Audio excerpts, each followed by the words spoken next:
Prise de décision partagée.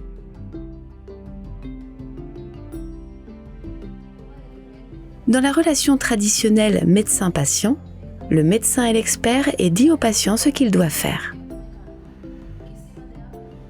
Le rôle du patient est de suivre ce que le médecin pense être le mieux. Mais on sait maintenant que si une personne n'est pas incluse dans la prise de décision concernant ses soins, il est peu probable que des changements de comportement se produisent.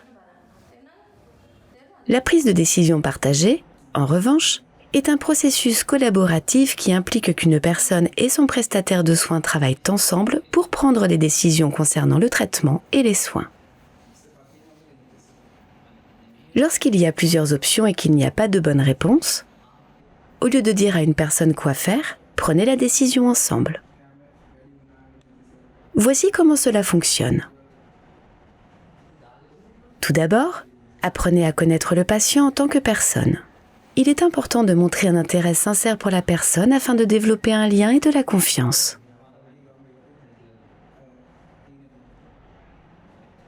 Sollicitez la participation.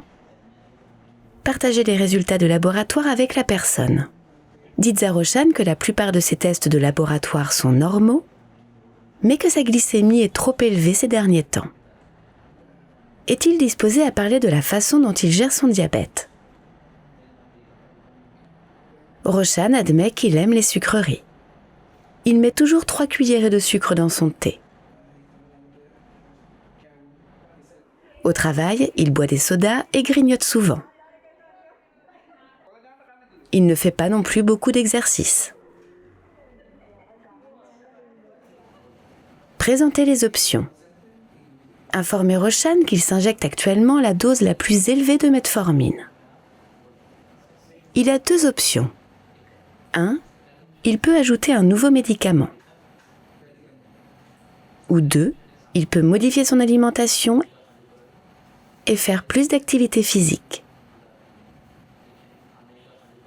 Donnez des informations sur les bénéfices et les risques. Dites à Rochane que le diabète a tendance à s'aggraver avec le temps. Il n'y a dès lors pas de solution unique pour la suite du traitement. Tout dépend de ce qu'il est prêt à faire. Expliquez-lui clairement les choix possibles en utilisant un langage clair et simple. Le nouveau comprimé fait partie de la classe des sulfonylurées. Il contribuera probablement à faire baisser sa glycémie. Mais il peut prendre du poids et sa glycémie peut être trop basse de temps en temps. Il devra donc apprendre à traiter l'hypoglycémie. Ou il peut réduire les sucreries et faire plus d'exercice. Cela aiderait à améliorer son état de santé général et pourrait contrôler sa glycémie. Il doit être motivé et s'il peut maintenir ces changements, cela aura beaucoup plus d'impact que n'importe quel médicament que vous pourrez lui donner.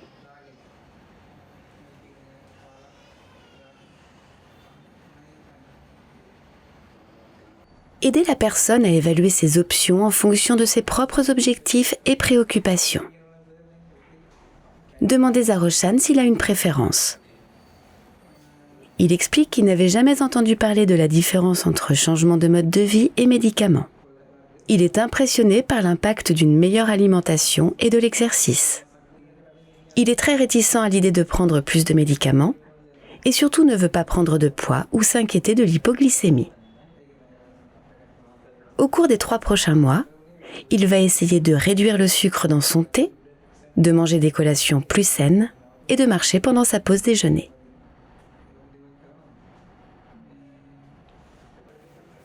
Favorisez une prise de décision réfléchie. Reformulez. Ce que je comprends, c'est que vous hésitez à essayer ce nouveau médicament en raison des effets secondaires. Vous préférez améliorer vos habitudes alimentaires et faire plus d'activités. Je suis d'accord, c'est une bonne décision pour vous. Aidez la personne à s'en tenir à la décision. Dites à Rochane que vous le contacterez dans quelques semaines par téléphone, puis que vous le reverrez dans 3 mois pour une prise de sang et une visite de suivi.